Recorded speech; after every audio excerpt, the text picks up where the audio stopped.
But the problem is when you're creative, you can also creatively imagine all the things that might go wrong and disasters with the world. And if you add any empathic tendencies or sensitivity on top of that, it really can escalate. Hey, I'm Nicole. And I'm Patty, her daughter. And my mom has the Dyslexia Mom Life podcast. Actually kind of hard with dyslexia, but my mom's podcast helps new parents. Please listen to the Dyslexia Mom Life podcast. I'm your host, Nicole Holcomb, a mom just like you raising a daughter with dyslexia. I also have 20 years of experience as an educator, school counselor, school district administrator, and an attorney. I can't wait to share conversations with you about parenting children with dyslexia. This is the Dyslexia Mom Life podcast. You are listening to episode 10, and today we have a very special guest with us, Dr. Mann. She's the owner of the Peachtree Art Therapy and Counseling Center. She's a registered art therapist and a licensed professional counselor. She is simply amazing. I love that part of what makes her so unique is that her doctorate is in art therapy. She loves researching art therapy and she loves parent-child communication. She has a specialty and expertise in ADHD, conduct and behavior disorders, stress and anxiety disorders, depression, mood disorders, eating disorders, really life adjustments in general. And she provides counseling supervision as well, and lectures and workshops, and just lots and lots of resources. Today, you're going to love what Dr. Mann has to share with us. I invited her to the podcast to talk with us today about anxiety. So, without further delay, enjoy the wonderful Dr. Mann. All right. Today, I'd like to welcome Dr. Mann to the show. I'm so honored to have her with us. Dr. Mann and I met a few years ago at a Georgia IDA conference, which for those of you that don't know is International Dyslexia Association. And she did a fantastic session with parents. I believe it was on the topic of anxiety, actually, but it may have been some other pieces as well. But I just remembered it was a fantastic presentation, and I really just felt a connection even early on to the way she approached things. And I just thought she would be the perfect person to come and talk to us today about anxiety. So before we dive in, I did share a little bit about you in the intro, but I'd love for you to tell my listeners a little bit about you, Dr. Mann.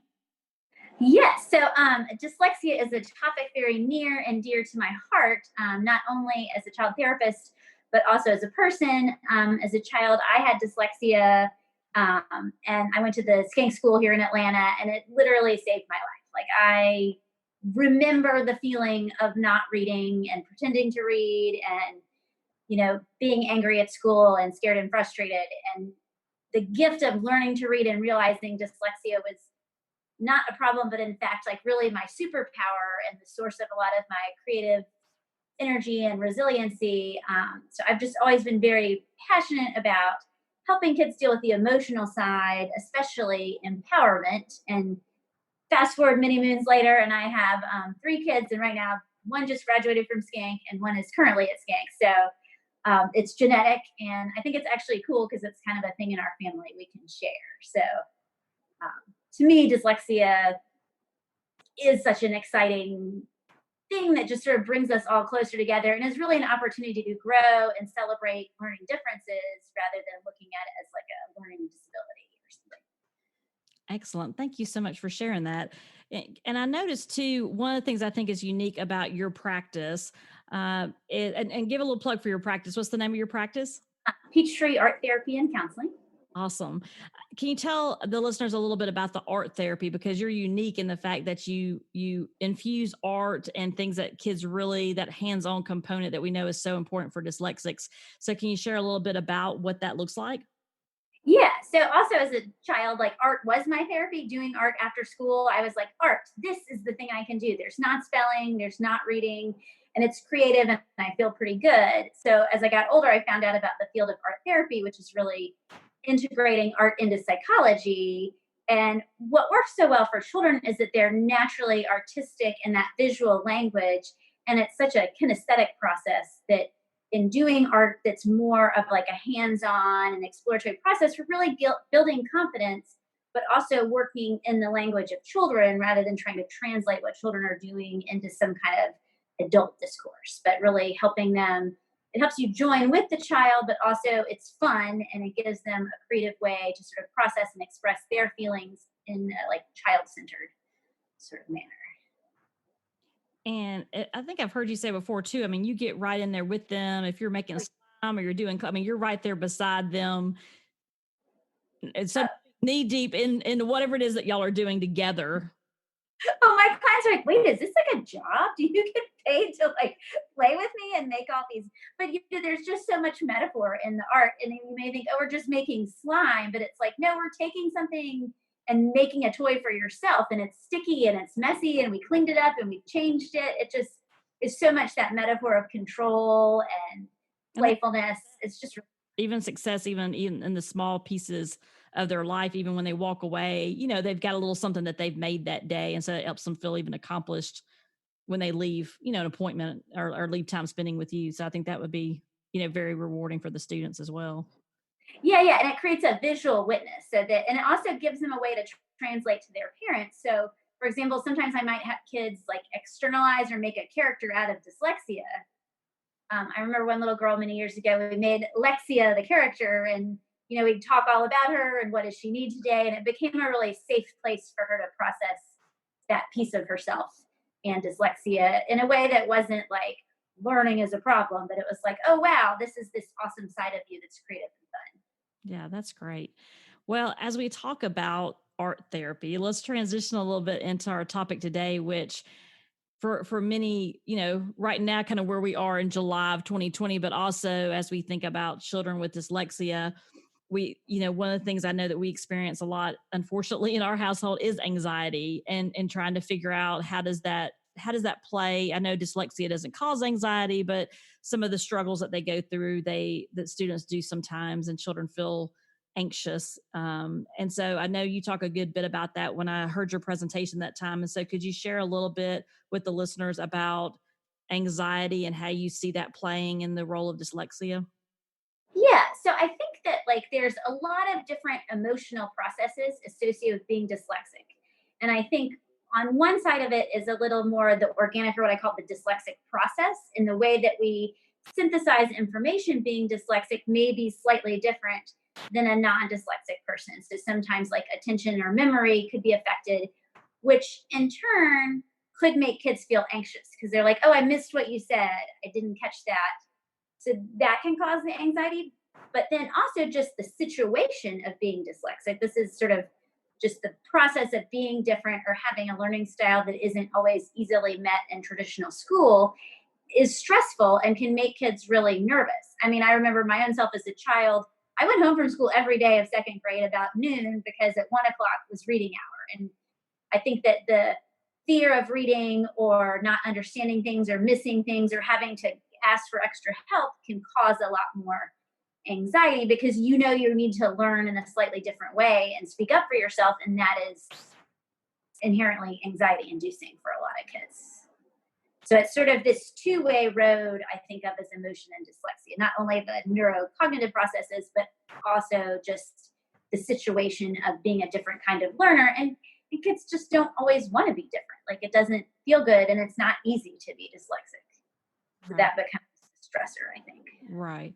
And so one of the examples you gave was, maybe memory, maybe they didn't remember to do something or something was said to them and now they're frustrated because they didn't remember. What are some other examples, for parents that are at home? What are some things that they might not even realize, oh, that's actually an anxiety sign? Could you share a few other examples with them as well? Yeah. So kids with their emotions, especially anxiety, isn't necessarily going to look like always what we think of as adult anxiety of feeling worried or stressed. It actually may look a lot more like frustration or anger or being short with you or avoidance. Like it might, I think that typical misperception that kids are lazy when really that just may be their defense mechanism to say, this is overwhelming me. This is too hard. I'm feeling really upset and anxious. But because they don't necessarily have that language, their behaviors may be sort of saying a different thing And so it's really important as parents to kind of look under the hood or the why behind that behavior or action, because they may be mad. I mean, I think anger can come along with being dyslexic because it is frustrating, but that may feel like a safer emotion to express than being like, oh, I'm really worried I might be embarrassed to have to ask another question in my Zoom meeting with my teacher, or especially if there's any auditory processing component. I think that this whole Zoom learning platform can be very hard. Right. And be really nervous, because then you can see yourself talking, and there's just this whole other level. Right. Yeah. I agree. And you talked a little bit too about which I think is important for moms to hear, is the why behind that, because sometimes it could be that it's hard, right? Sometimes it's hard to figure out, what is it? Is it anxiety? Is it lack of sleep? Is it both? Is it that maybe there's not enough reading tutoring, and so they're frustrated because they're not getting what they need to kind of, remediate their dyslexia, where they feel comfortable, and starting to see some signs of success. So I think it's hard sometimes to know. And that's why I was asking, some examples to help with. As parents do start to see those signs and think, I think there may be some underlying anxiety here. Do you have any tips for things they can try at home, as far as maybe, deep breathing, or, I know some people say yoga and different things. Is there anything that you recommend as far as things for parents to try at home, especially if they end up with some of the digital online learning again and the kids are home a lot? Is there things that they can try to help out with the anxiety levels?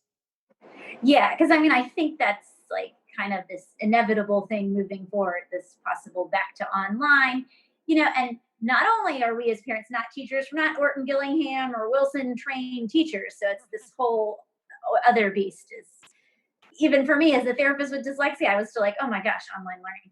So I think it's really important to certain things. There's kind of what I call tools of prevention and tools of intervention.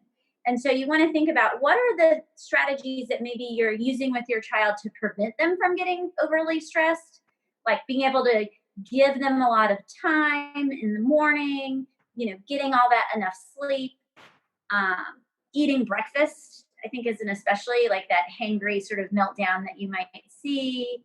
And also having a learning strategy with the teacher, particularly if they're not in a dyslexic program, to make sure that you're coordinating with the teacher, like, hey, what's going on, so that you can provide a little more of that scaffolding at home. Because I think dyslexic learners, while the online is visual, it's not as tactile. And so it feels sometimes harder to hold on to. And I think too, with that piece too, about the teachers, is I think, they did a great job in 24 hours putting together things for us to continue education last year. But I also think that with some of that is, really having that partnership with the school to be able to say, okay, I get that this is what you assigned, but we're not gonna be able to get to this piece, And so I think that, like you were saying, just having that dialogue with the teacher and having a good relationship with the teacher to be able to say, okay, we've hit a wall, this is not working, or, we're not going to be able to do the 20 problems, but we can do 10, and just having constant conversations about what it's looking like, because they're not there to see it face to face. Yeah, because I just think this time really demands us as parents to be more on our children's learning profile and really see the things. That's what I feel like I noticed this spring. I was like, oh, like I see how this dyslexia is playing out when I'm sitting with my daughter trying to learn these things. That's for sure. Yeah.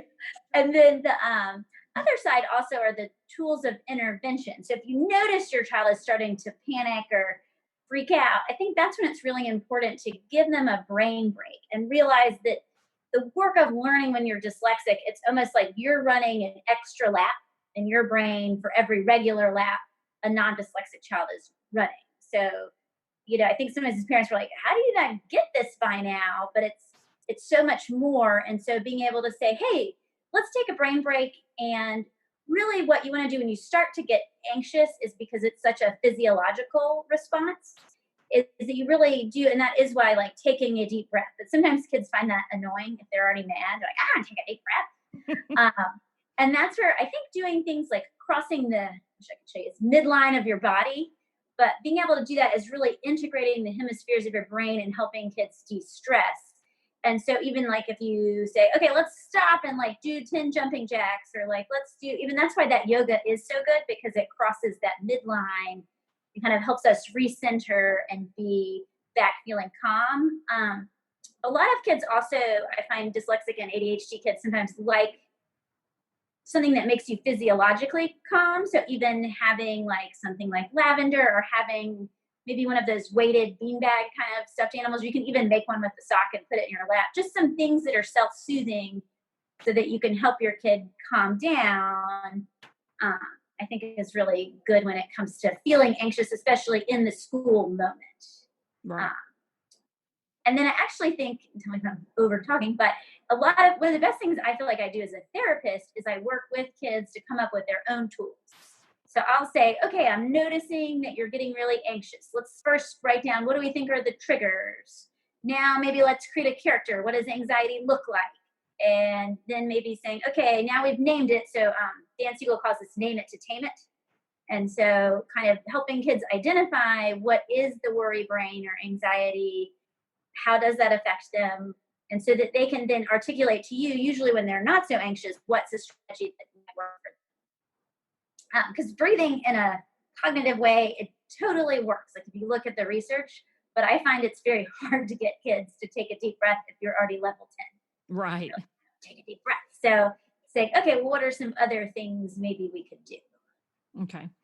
And I guess a part of that too is how, as parents, do we know when we no longer can manage it at home? I mean, at what point should families consider seeking more professional help from a counselor or family therapist or someone that works with children with anxiety? And I think ideally, if they are familiar with dyslexia, it's a bonus. But I know for some people, they may not have that option in their town, their city. So, but what are some signs that, and parents usually know that at that point, they have that gut realization, okay, we've got to that point, but are there any signs that they should look for to say, okay, we might want to take this next step?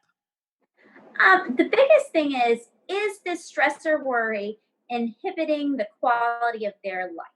If your child loves soccer and they're like, I don't want to play, if you see them not doing things you know they like, that can be a big red flag, because you're always looking at a emotional health when things shift into more of a disorder. Is this inhibiting the quality of their life? Like, are they holding back from maybe, some kids with dyslexia might get sad or embarrassed and not want to go spend time with their friends, or avoid things they really like, or develop more unhealthy coping skills of trying to control other things.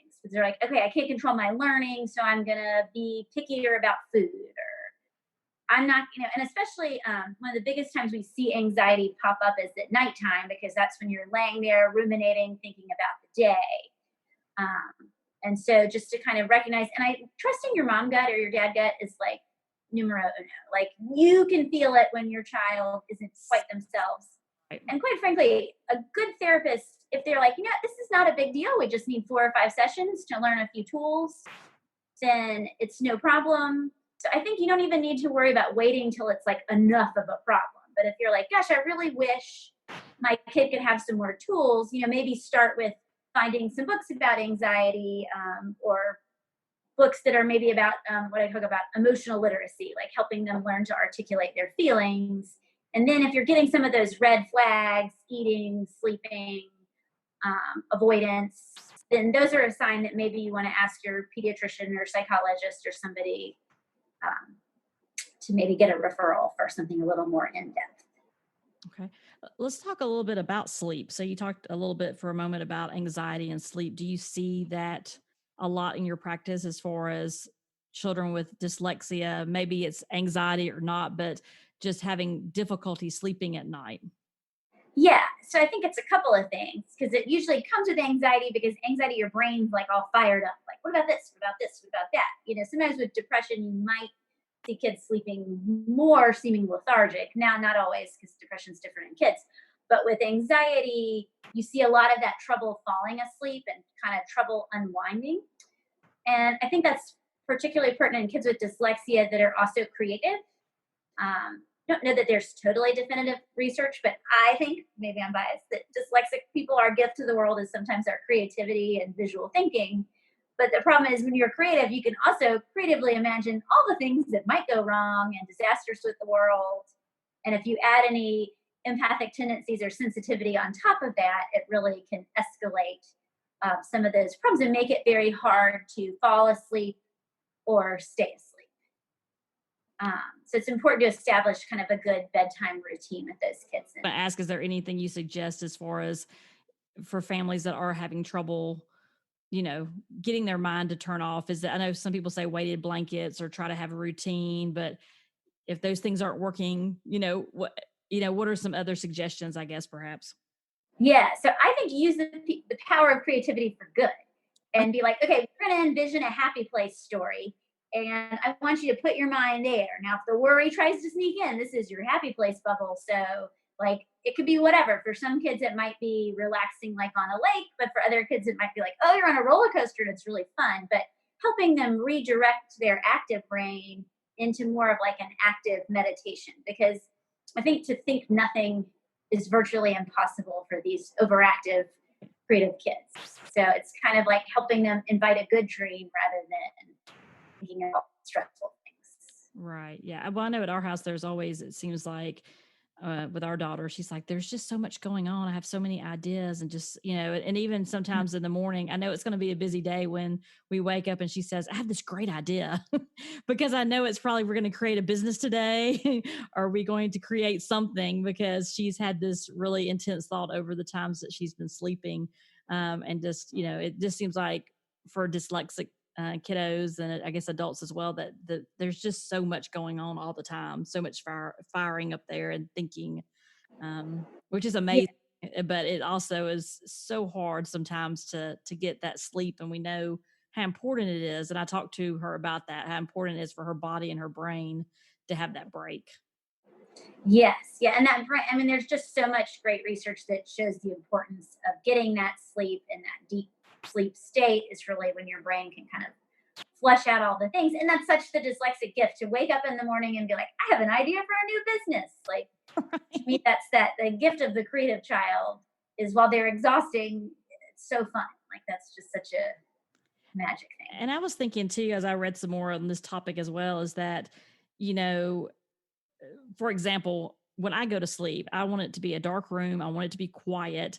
But other people in my family, that's not the case. And so I have found for her, she goes to sleep better with the TV on and usually watching the same program. Like she might watch the same show we watched last night. Like that's just, so I think that's like her white noise.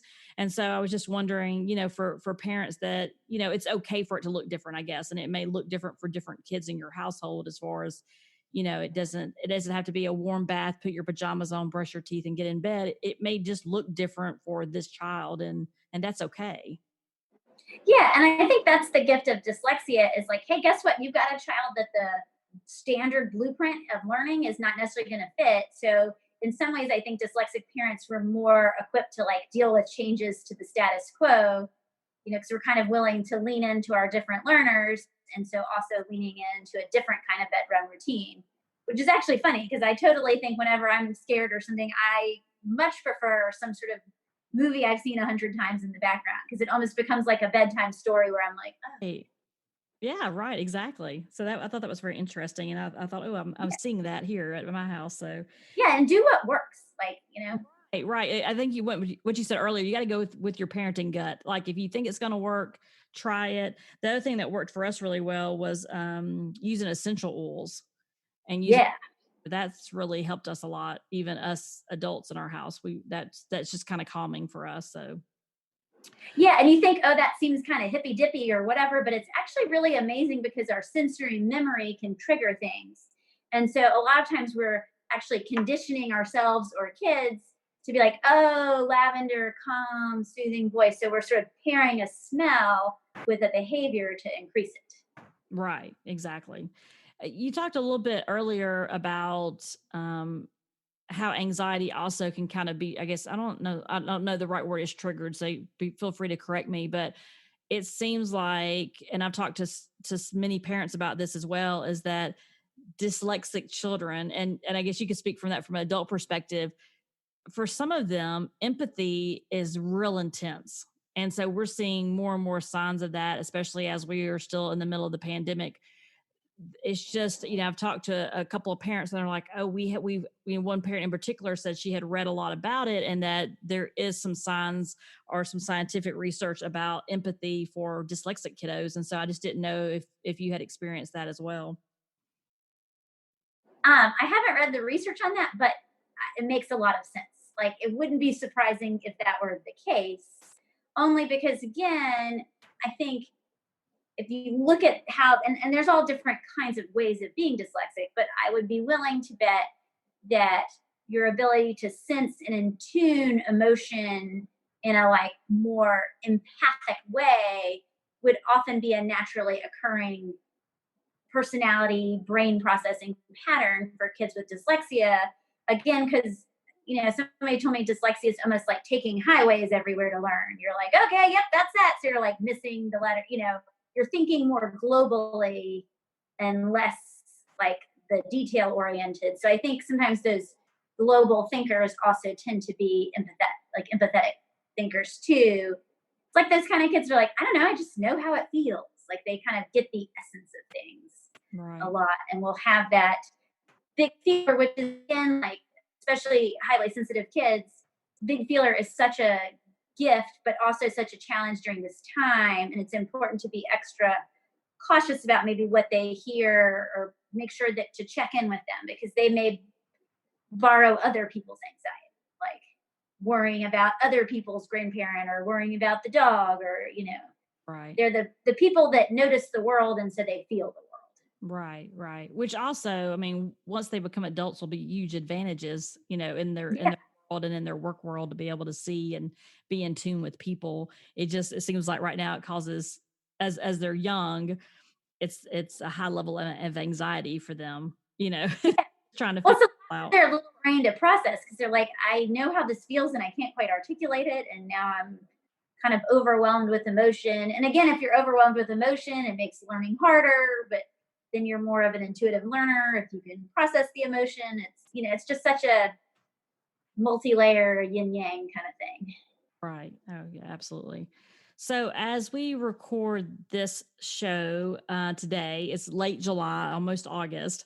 And, our kids have been home for us in Georgia anyway, 4 months, getting close to 5 months that they've been home. And so Long summer.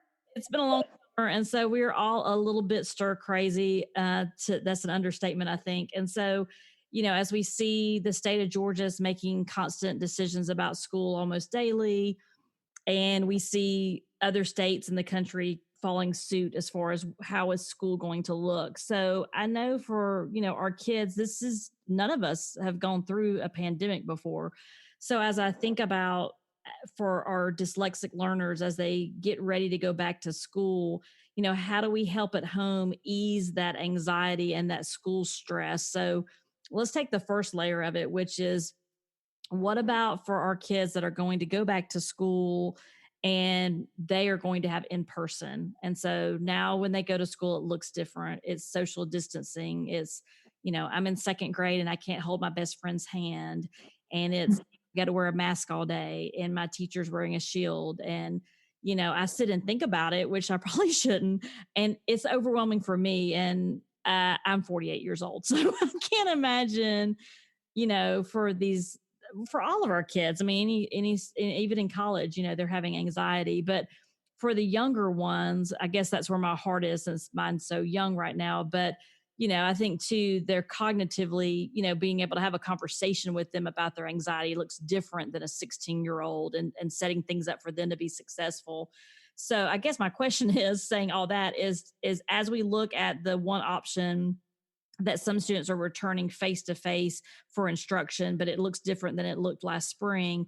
What are some things we could do at home to try to ease that anxiety and ease that stress if we can?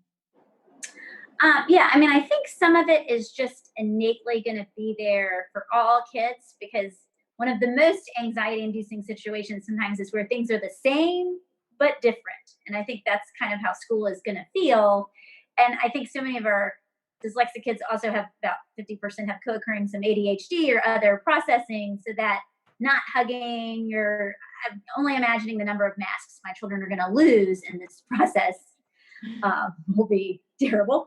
Uh, but anyways, I think the important thing is as much as you can, because I know as a parent, I'm also anxious because I'm like, how am I going to go to work? What if they have to be home for 2 weeks? How are we going to do? There's so many. This is such an anxious time that it's almost impossible not to have some angst or anxiety about school. So much is unknown, And I think you know. it's just for this is the ultimate unknown. Um, but I think also that our dyslexic kids are creative and can be really resilient. One of the gifts I think of dyslexia is that you learn to navigate something hard, and hopefully kids take that lesson with them moving forward. But in the short term for school, I think it's really important to be talking to kids about, school might be a little different. I know Skank made this cute video about we're going to wash your hands and your teacher's going to look like this. But as much as you can, kind of preparing your kids, it's going to be a little bit different, but you know what, your teachers are still the same and they love you. So it's kind of pairing the both and. It's going to be different, and we're going to be really excited to see your teachers. Because I think when they feel prepared as much as they can, then I think they're going to feel a little less anxious because they're going to somewhat know what to expect. But that's where I think, because it's also, we've been out of school for so long, I think kids are very anxious about going back. And so even maybe just doing a drive-by of your school before you're going to go this fall and be like, and even going online and looking up maybe a picture of your teacher and thinking, what am I really looking forward to about school this year? So starting to kind of build the dialogue about school, because this has been the longest stretch that they've been without school. And I know some of my kiddos, dyslexic or not, that come see me, they're anxious about school anyway. So now I think they've had this like super home time, and maybe our social skills aren't too sharp, that we kind of want to practice some of these things, or maybe even scheduling either a distanced play date or even like a FaceTime with the friend group, just to kind of getting them back in, because I think when they can be prepared, then that's much better. Because the piece that makes me a little curious is I have my youngest is 3, and I usually walk him into school, but we're not going to be able to do that. So I'm like, oh no, it's like the parents aren't going to be in the school as much. Right. So it might be like it's going to be uncharted territory for us all. And I think also making sure as a parent, if you're feeling overly anxious, to also focus on the things that make you feel calm, because our kids are intuitive. They're going to pick up on that too. I'm glad you said that, because I was thinking that while you were talking, that, we really are our children's first teachers, and they really do take their cues from us. And so, although sometimes that's hard, right? I mean, we're having all the angst and the, confusion and concern, because we want all of our kids to be safe, but we also want them to have a good learning experience while they're at school. And so it is, but I think you're absolutely right. If it's that you need to take 10 minutes to journal or to do yoga or to walk around the block or whatever before you get your kids up to get them ready for school or to have those discussions, then, you have to do the best you can to be, you've got to be strong for them and kind of put on a brave face to help them as well. Yeah. And the gift of parent imperfection. If we were perfect, then our children wouldn't realize how hard life is sometimes. So I think sometimes it's important to make a mistake or screw things up in front of your kids to be like, oh, whoops, like that wasn't the best way to handle it. I wonder how I could have done that differently. So whenever you do, I know in the morning sometimes like I'll be like, get your things. And then I'm like, oh, who is this cranky lady screaming at her children? Come from. You have to like own that to your kids and say, I'm sorry, like I'm going to do better. I think it's important to not have to be a perfect parent. Right. No. And it benefits your kids not to be perfect. So. Right. Exactly. And then I guess the other piece of that is, so we talked a little bit about face-to-face, but for some, at least where we're at in Georgia, and I think other states as well, because I have family and friends in other states as well, they are going to continue with digital learning and 100% online and no face-to-face, at least for the foreseeable future of we're not sure how long. And so that lends itself to a little bit different dynamics for families. And some of it may be the same advice, but is there anything different that you would say for that group of families that are looking at it? It almost seems like a continuation of something that will never end, right? Like I remember saying, I will never homeschool. And then I was like, well, evidently. I'm going to learn how to digital learn because I evidently did not, and I have an undergrad elementary ed. And my husband's an educator, but it's still, having an educator hat on at the same time you're having a parenting hat on, it is just near impossible. It's very, very difficult. And so I didn't know if you had any words of advice as far as anxiety for children that are, and I've heard some people say, actually it's been the opposite because since they are home and they don't have to read out loud, that some of the anxiety has been reduced for them. I've heard people say that as well. And so for some, it may be more anxiety going back than staying at home. But for those that do have anxiety, maybe just because of the world around us and what's going on, do you have any thoughts of how parents can help ease that stress when they're home 24/7? Yes. Yeah. And I think that, yeah, that's so many different things. Like having to be a teacher and a parent. Like we are not supposed to be like a school teacher. We are a parent teacher. And so it's a very like challenging place to occupy because I think kids usually feel more comfortable to act out with you than they would ever feel to act out with your teacher. So, your kid's not boohooing and storming off in the middle of class most of the time, but with you, they're like, "You didn't sharpen my pencil," and they're just having this. So it's a very It's different. challenge. Yeah. Yeah, and to realize your child is probably a pretty lovely person at school. It's just because they're home and they're stressed that they're like this. I think it's important, especially if we know, okay, I think APS is 9 weeks, the public school system, onto virtual. So my family's in New York. They're still, I think, virtual. So I think creating that space and routine again, because hopefully this summer you've gotten a little more chance to stretch out or get outside. Traveling seems not a great idea, but just doing things. So as we shift back into school mode, I think really having that space in your home. And I do think what you say is true about that. Some kids are less anxious because they get to be home. And I think when they eventually go back, that's going to be a difficult thing. But to try to, at least you can maybe reap the benefits of being like, hey, you are at home. Like now we don't have to worry about this. So what else can we dig into? Because your brain isn't occupied with being stressed about public speaking. Right. Or even integrating like a activity or a class that maybe they really enjoy, like making sure to be like, well, let's like end our day with some art. Or and schools do it all different ways because some of my clients I feel like are on with their teacher, and then others can just kind of log on, get the assignment, log off. And so as much as you can, being a collaborative partner with your kid in that process, I think is, and again, being tuned into what kind of kid do I have. So this might, as a parent, before school starts, maybe take a moment and kind of inventory your kids. Is my child an extrovert or an introvert? Are they a thinker or a feeler? Maybe even take a moment to reflect on personality, and that might give you some clues as to how to most effectively help them on the virtual learning front. Too, part of their learning styles, because I know like for us, our daughter is Hattie's very much an auditory learner. I mean, she can listen to a presentation and answer all kinds of questions, where I'm very visual. I want to draw a picture. I want to use a highlighter. I mean, we're very different learners, but I think for parents, that's important to know, because as you're working with them and they may be getting frustrated, it might be because they are a visual learner. So maybe they need to write it on a card at flashcards or use chalk or whatever they might need to do for also kinesthetic learning. But I think that may be something too over the summer to be thinking about is, how does my child receive information that's, I guess, works best for them or that they thrive in? Yeah, because this is a time we're stuck at home for the most part. It sort of stinks, but it's kind of an opportunity, hopefully, if you can get past all the crazy and the frustration and the whining that we're stuck at home, is an opportunity to really like pay attention to your kids' learning. I really appreciated being a part of their classroom this past spring.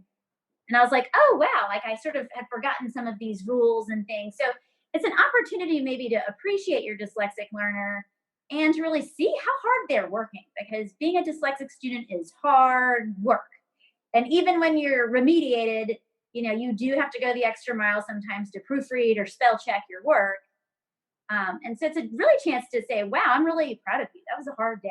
Like, And I think really catch your kid working and be sure to catch them on that mindset track of effort and, lean into those things. And I think you said earlier too about, we've had a minute to kind of think through things, where last year it was like every week I thought was the last week, right? Which that was naive of me. But anyway, but as we think through that, I think for some of us anyway, or I can just talk about my experience, is that I've got to learn that it's okay, because we are at home, to be a little bit more flexible. And there was some built in time where we could, if we didn't get to everything, I could hold it over to, later in the week. But I found for us early on, the beginning of the week was much more productive than, obviously, by the time you got to the end of the week, we were all tired.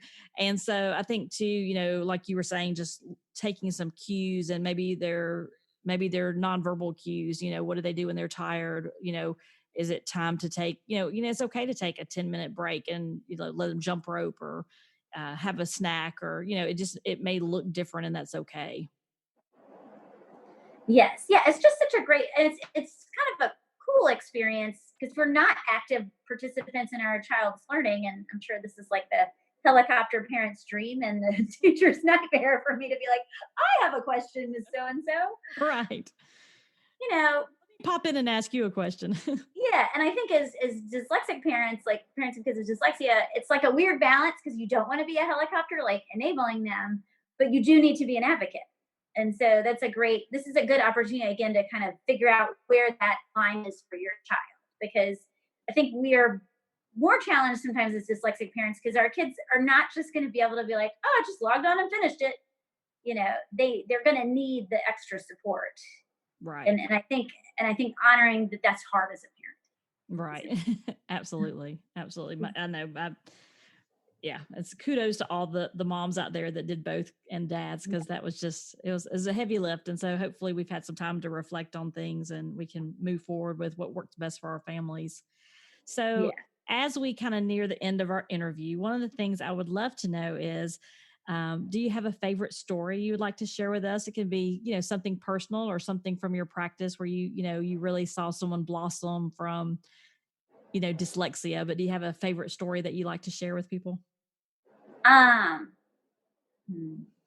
so many. I have a lot of to me, if people are like upset about their child being dyslexic, I'm like, no, welcome to the club. I really get excited when a child finds out they're dyslexic. I'm like, fantastic news. Like, we are in the learning train. You and I have the secret power, and now I'm going to help you use it.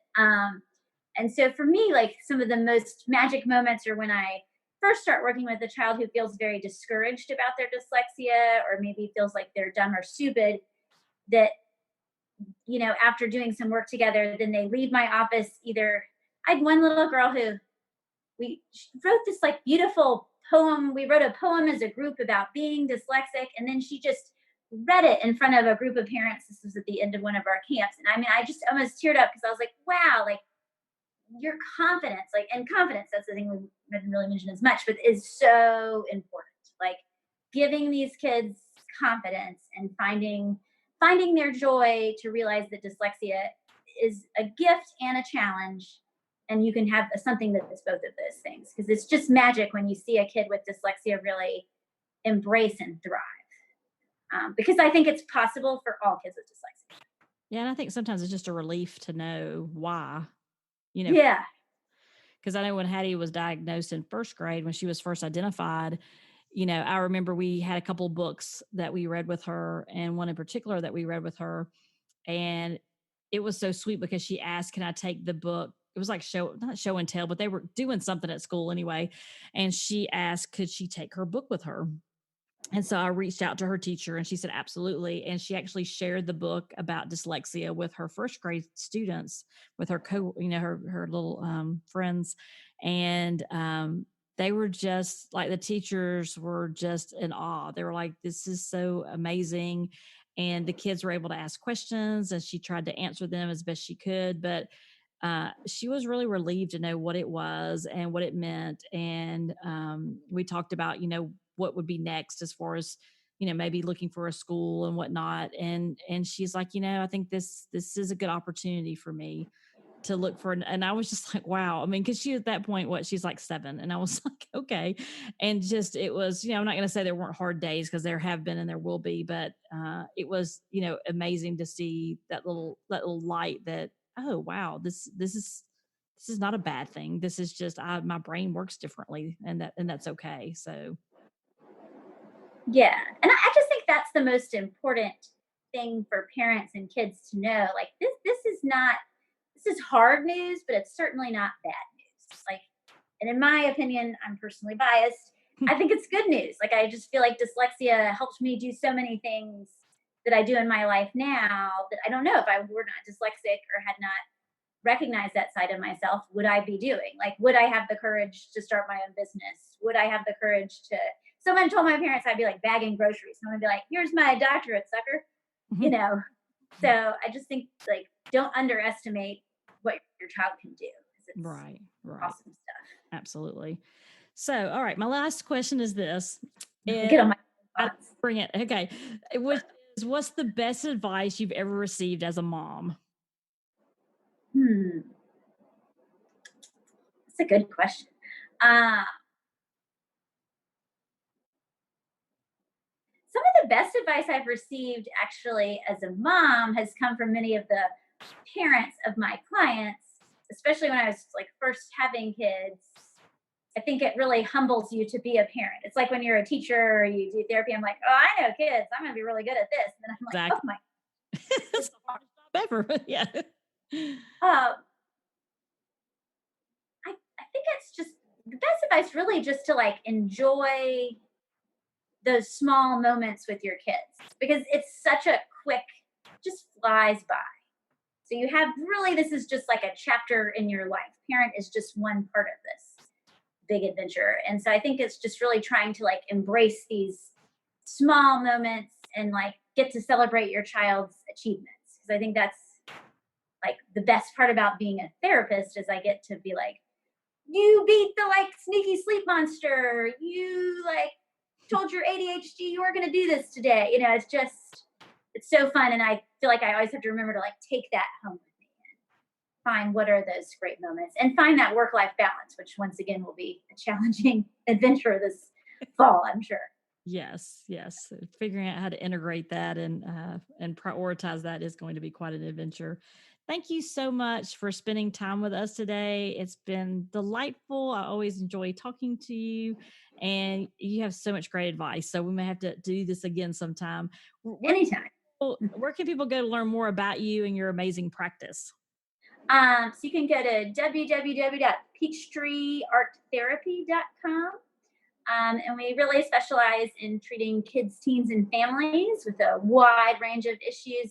Dyslexia and sort of the interaction of dyslexia and emotional health is a big one that I do, but we work with executive functioning challenges, anxiety, depression, all different sorts of emotional challenges, or even just life adjustments, like changing schools or shifts in your family dynamic. So we are here to help, and I really value working as a collaborative practice that is non-judgmental and a safe space for children and their families. So that's what I do. That sounds wonderful. Well, thank you again. I appreciate it. Yes. Well, thanks so much. This is fun. One of the things I put together for you is a free resource. And if you go to dyslexiamomlife.com, you can sign up for the free resource. Let me tell you what it is. You're going to love this. It is a back to school survival guide for moms, and it is 9 tips for you to thrive this school year while raising a dyslexic child. So this is just a quick little 9 tips. What you would expect to see inside this free resource is tools for you, things that you can do to get the most out of the school year personally. I've also provided a few tips for your student as well, things that you can do that's all about the school to set them up for success early on this school year. And these tips, it won't matter if you're in person, if you're doing a hybrid model, if you're completely digital, it doesn't matter. As long as you're working with teachers and whatever setting that looks like, then you'll find these pieces to be helpful as well. And we're actually going to be talking a little bit about that in one of our episodes as well, as far as how do I go about looking at all of my options. But as far as the resource is concerned, you also have a few tips on how do you excel? How does your child excel at home? And what does that look like? What are some components to that? And so I would love for you to jump over to the dyslexiamomlife.com to get this free back to school guide for moms. You're going to love this resource. And I've also put together some other freebies that you'll get once you sign up as well. This resource was created specifically for you and specifically for right now and what our world looks like. This survival guide for moms, putting you in a position so that you thrive this school year, even as you figure out how to educate your child or children with dyslexia. And the last thing I need you to do is hit that subscribe button. Go and look where you're listening to this podcast right now and subscribe. That way, you will get automatically downloaded every episode in this back to school mini series, and you're not going to want to miss not one episode. Thank you. And if you're enjoying this podcast, I would love for you to also leave a review or comment where you listen to your podcast. Thanks. Appreciate it. Take care.